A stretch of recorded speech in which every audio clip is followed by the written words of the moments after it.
নমস্কাৰ 24 লাইভ চাইৰ বাবে ধন্যবাদ আৰু লৈ আহিছো এই মুহূৰ্তত অন্য এটা খবৰ অৰুণোদয় পত্ৰ পূৰণ কৰা সকলৰ বাবে ৰাজ্য চৰকাৰৰ ডাঙৰ ঘোষণা নিৰ্বাচনৰ সময়ত যি সকল ব্যক্তিয়ে অৰুণোদয় পত্ৰ পূৰণ কৰিছিলে তেওঁলোকৰ বাবে ভাল খবৰ আৰু 1 ছেপ্টেম্বৰত নতুন হিতাধিকাৰী সৃষ্টি হ'ব অৰুণোদয় আঁচনিৰ বাবে আৰু যি সকলে অৰুণোদয় আঁচনিৰ বাবে পত্ৰ পূৰণ কৰিছিলে তেওঁলোকে লাভ কৰিব অৰুণোদয় আঁচনিৰ বাবে ধন আমি জনাম এই মুহূৰ্তত বিশেষ খবৰ আমি জনাইছো এই মুহূৰ্তত এটা গুৰুত্বপূৰ্ণ খবৰ 1 ছেপ্টেম্বৰৰ পৰা সৃষ্টি হ'ব নতুন হিতাধিকাৰী অৰুণোদয়ৰ বাবে নতুন হিতাধিকাৰীৰ সৃষ্টি হ'ব 1 ছেপ্টেম্বৰৰ পৰা এই কথা ঘোষণা কৰিছে ৰাজ্যৰ মুখ্যমন্ত্ৰী গৰাকীয়ে নিৰ্বাচনৰ সময়ত অৰুণোদয় পত্ৰ পূৰণ কৰা সকললৈ ভাল খবৰ লৈ আহিছে নিৰ্বাচনৰ সময়ত পত্ৰ পূৰণ কৰা সকলৰ বাবে 1 ছেপ্টেম্বৰৰ পৰা সৃষ্টি হ'ব নতুন হিতাধিকাৰী অৰুণোদয়ৰ বাবে নতুন হিতাধিকাৰী সৃষ্টি হ'ব সমষ্টিটোৰ আকাৰ আৰু প্ৰকাৰ চাই নিৰ্ধাৰণ কৰা হ'ব নতুন হিতাধিকাৰী প্ৰতিটো সমষ্টিৰ আকাৰ প্ৰকাৰ চাই নিৰ্ধাৰণ কৰা হ'ব হিতাধিকাৰী আৰু হিতাধিকাৰী নিৰ্বাচনৰ বাবে গঠন কৰা হ'ব কমিটি নতুনকৈ কমিটি গঠন কৰা হ'ব আৰু আগষ্ট মাহৰ ভিতৰতেই গঠন কৰা হ'ব নতুন কমিটি প্ৰায় 3 জনীয়া নতুন কমিটি গঠন কৰা হ'ব আগষ্ট মাহৰ ভিতৰত পত্ৰ পূৰণ কৰা সকলে লাভ কৰিব অৰুণোদয় আঁচনিৰ ধন যিসকল ব্যক্তিয়ে নিৰ্বাচনৰ সময়ত পত্ৰসমূহ পূৰণ কৰি জমা দিছিলে সেই সকল ব্যক্তিয়ে লাভ কৰিব নতুনকৈ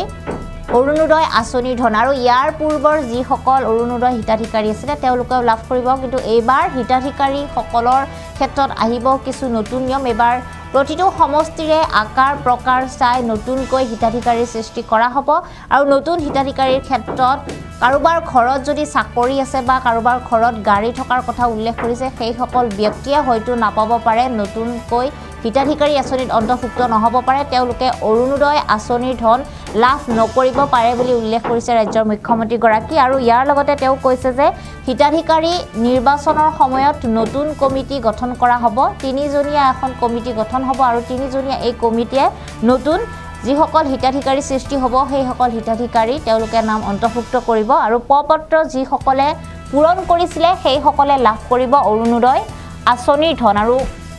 প্ৰতিগৰাকী অৰুণোদয় আঁচনিৰ ধন লাভ কৰা লোক বা যিসকল নতুন হিতাধিকাৰী সেই সকল লোকে লাভ কৰিব অৰুণোদয় আঁচনিৰ ধন ইয়াৰ পূৰ্বে ৰাজ্যৰ মুখ্যমন্ত্ৰী গৰাকীয়ে অৰুণোদয় আঁচনিৰ সন্দৰ্ভত কেইবাটাও গুৰুত্বপূৰ্ণ তেওঁ ঘোষণা কৰি থৈছে আৰু এই মুহূৰ্তত আমাৰ হাতত মুখ্যমন্ত্ৰী গৰাকীৰ সেই মন্তব্য আছে সেই মন্তব্য আমি আপোনালোকক শুনাইছো সমূহ পূৰণ কৰি দিছিল যে কোন কোন মানুহক অৰুণোদয় আঁচনিৰ প্ৰয়োজনীয়তা আছে ৰাজ্য চৰকাৰে সিদ্ধান্ত লৈছে যে প্ৰত্যেকটো বুথ কেন্দ্ৰত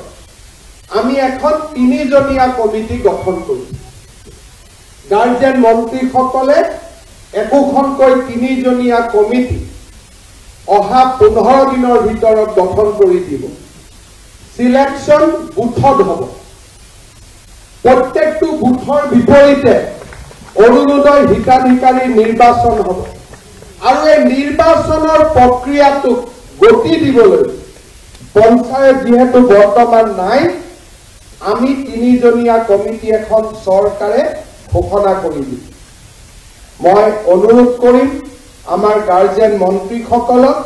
যাতে প্ৰত্যেকটো বুথতে 3 জনীয়া কমিটি এখন অহা আগষ্ট মাহৰ 31 তাৰিখৰ আগতে গঠন কৰি দিয়ে যাতে ছেপ্টেম্বৰৰ 1 তাৰিখৰ পৰা যিসকলে আমাক পত্ৰ পূৰণ কৰি দিছিলে তেওঁলোকক যাতে দলৰ পত্ৰৰ ফলনি আমি চৰকাৰৰ পত্ৰখন তুলি দিব পাৰোঁ বহুতে কৈছিল ভাৰতীয় জনতা পাৰ্টিয়ে ভেলকিবাজি কৰে পত্ৰ দিছে কোনো কাম নাই আমি ৰাজনীতি কৰোঁ এটা মৰ্যাদাৰ ভিত্তিত আমি যদি কাৰোবাৰ ঘৰত গৈছিলো তেওঁক ন্যায় দিয়াটো আমাৰ দায়িত্ব আমাৰ ওপৰত যি আশা আৰু আকাংক্ষা আছে সেই আশা আৰু আকাংক্ষাক বাস্তৱত ৰূপায়িত কৰাৰ আমাৰ দায়িত্ব আছে 3 জনীয়া কমিটিখন হ'ব আৰু অৰুণোদয় আঁচনিৰ পুৰণা হিতাধিকাৰীসকলক যদি আমি পৰিৱৰ্তন কৰিব লাগে সেই অধিকাৰো আমাৰ লগত থাকিব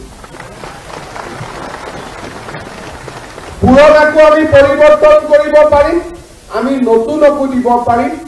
মাত্ৰ মানুহজনে আমাৰ মানদণ্ডৰ ভিতৰত পৰিয়ালটো থাকিব লাগে কাৰোবাৰ ঘৰত গাড়ী আছে, কাৰোবাৰ ঘৰত চাকৰি আছে, তাক আমি এই ধৰণৰ বিশেষ সুবিধা দিয়াৰ প্ৰয়োজন নাই।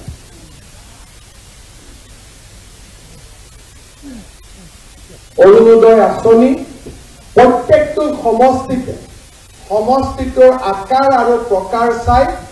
আমি 15,000কৈ প্ৰত্যেকটো সমষ্টিত অতিৰিক্ত হিতাধিকাৰী দিয়াৰ বাবে আমি সিদ্ধান্ত গ্ৰহণ কৰিছোঁ। আগত আমাৰ 21,000 ফেমিলি আছিল, এতিয়া আমি আৰু 15,000কৈ ফেমিলি আমি একোটা সমষ্টিত লৈ আহিম। 35,000 36,000 ফেমিলিক আমি সুবিধা দিব পাৰিম। ইমান ডাঙৰ আঁচনি আজি কোনেও কৰিব পৰা নাই। মই গৌৰৱ অনুভৱ কৰোঁ